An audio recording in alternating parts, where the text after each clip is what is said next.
In a world where nature's secrets hold the key, designers turn to the humble lotus leaf. Why does it repel water so effortlessly? They wonder.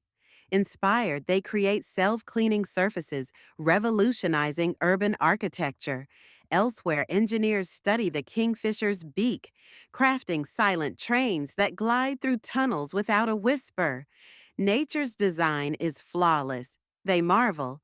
In labs, scientists mimic the gecko's foot, developing adhesives that defy gravity. Imagine the possibilities, they exclaim. Nature's wisdom shapes our future, proving that innovation often lies in the simplest of forms. Like, comment, and subscribe for more stories like this.